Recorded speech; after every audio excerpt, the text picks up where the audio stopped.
Aujourd'hui, sur le net, les internautes sénégalais se muent en observateurs de l'élection présidentielle. Un cyberactiviste syrien témoigne de la situation au cœur de la ville assiégée de Homs. Et un japonais fait parler de lui sur Twitter grâce à des pinces à linge.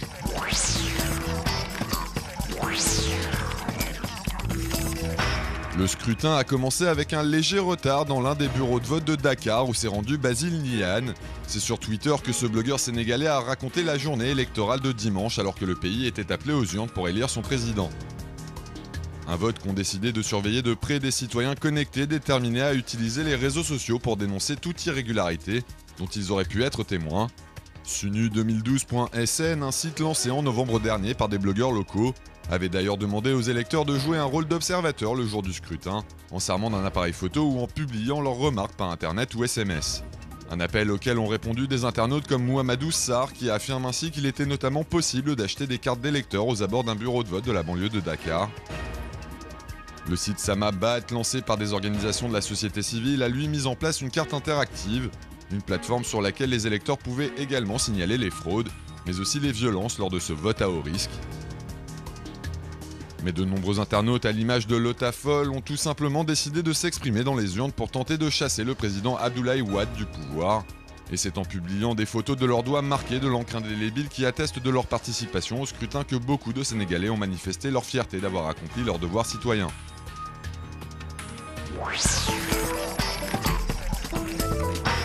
Alors que le régime de Bachar al-Assad poursuit depuis maintenant 4 semaines son offensive meurtrière sur la ville de Homs, Moulam al-Joundi, un cyberactiviste membre du Conseil national syrien, s'est rendu dans ce bastion de la contestation pour témoigner du très difficile quotidien de ses habitants, une plongée au cœur de la cité assiégée qu'il partage avec les internautes via les réseaux sociaux. Moulam al-Joundi a ainsi mis en ligne plusieurs centaines de photographies sur sa page Facebook qui permettent de se faire une idée de ce que vivent actuellement les résidents de Homs.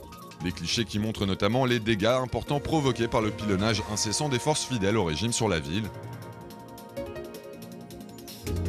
Des photos qui offrent également un regard unique sur la façon dont les habitants tentent de survivre en faisant par exemple des feux dans la rue pour parer au manque de fioul pour se chauffer, ou encore en ramassant les ordures qui s'amoncellent sur les trottoirs pour éviter la propagation d'épidémies.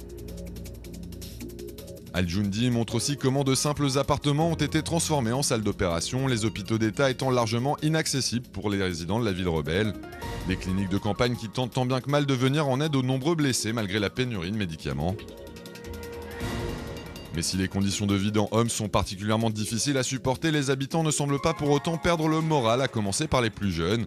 Plusieurs clichés montrent en effet des enfants continuer à jouer et à sourire, des images qui contrastent avec la répression dont ils sont eux aussi victimes, et qui représentent un message adressé à Bachar el-Assad pour lui signifier que quoi qu'il fasse, la contestation se poursuivra aussi longtemps qu'il s'accrochera au pouvoir.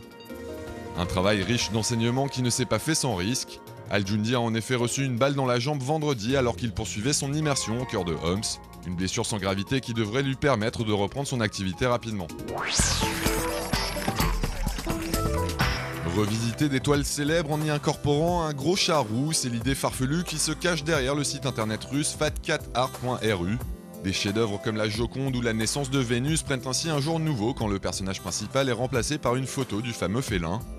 Une initiative qui propose une vision décalée des plus grandes toiles qui deviennent ainsi à la fois drôles et absurdes.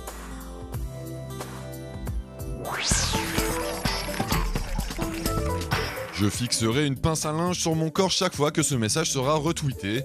Voici comment Sebuyama a remporté le défi que lui avait lancé son employeur, le site internet japonais Omokoro. Le but était de publier sur Twitter un message qui serait partagé par au moins 1000 internautes, faute de quoi il ne pourrait pas rentrer chez lui. Après avoir tout tenté, Sebuyama lance son idée de pince à linge, avec succès puisqu'en à peine 2 heures, son message a été partagé plus de 1800 fois. Je suis le vrai Eminem russe, c'est une des phrases prononcées par Mikhail Prokhorov, un homme d'affaires milliardaire et candidat à l'élection présidentielle russe du 4 mars dans ce morceau de rap enregistré lors d'une émission sur une chaîne de la télévision locale. Une performance musicale qui a depuis été largement relayée sur les sites de partage où la vidéo fait un véritable tabac.